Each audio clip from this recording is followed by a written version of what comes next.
Friends, जब भी आप अपने स्ट्रक्चर के लिए प्लास्टर करते हैं तो कौन कौन चीजों को आपको ध्यान देना चाहिए। सबसे पहले आपका जो ब्रिक वर्क हुआ है, ब्रिक वर्क में जो उसके ब्रिक्स लगे हैं उसके बगल में आपको हैकिंग कर देना है। मतलब जहां पे मोर्टार लगा हुआ था वहां पे आप सांची बना देंगे, हैकिंग कर देंगे। हैकिंग करने के बाद आपको उसमें सीमेंट की स्लरी लगाना है।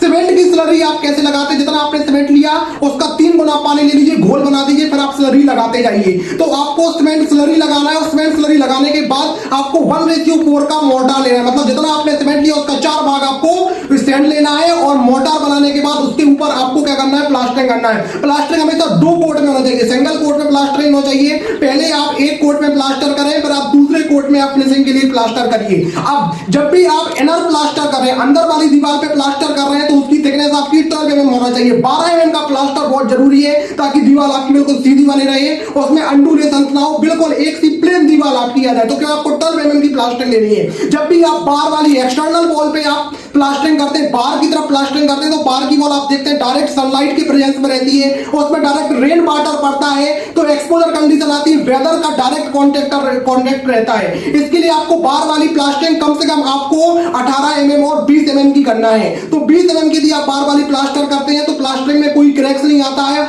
चाहे किसी प्रकार का पानी बरसता रहे, सनलाइट आती रहे, कोई भी प्रॉब्लम उसमें नहीं आती है। स्ट्रक्चर आपका सेफ बना रहता है। अंदर वाली प्लास्टर आपको 12 mm की करनी है। और जो आपकी सीलिंग की प्लास्टर होती है, ऊपर छत की जो प्लास्टरिंग होती है, वो आपको बहुत कम करनी चाहिए। वो केवल 8 mm की प्लास्टरिंग करनी चाहिए, क्योंकि जो ऊपर आप प्लास्टर यदि ज्यादा मोटा दे देते हैं तो वो कभी गिर सकता है। तो केवल वो अच्छे से इवन फिनिश दिए चिकना बना रहे हैं तो आपको 8 mm का प्लास्टर देना है। तो इस प्रकार से यदि आप प्लास्टर यूज करते हैं, मटेरियल यूज करते हैं, तो आपका स्ट्रक्चर हमेशा सेफ बना रहता है और प्लास्टरिंग हमेशा आपकी मजबूत बनी रहती है।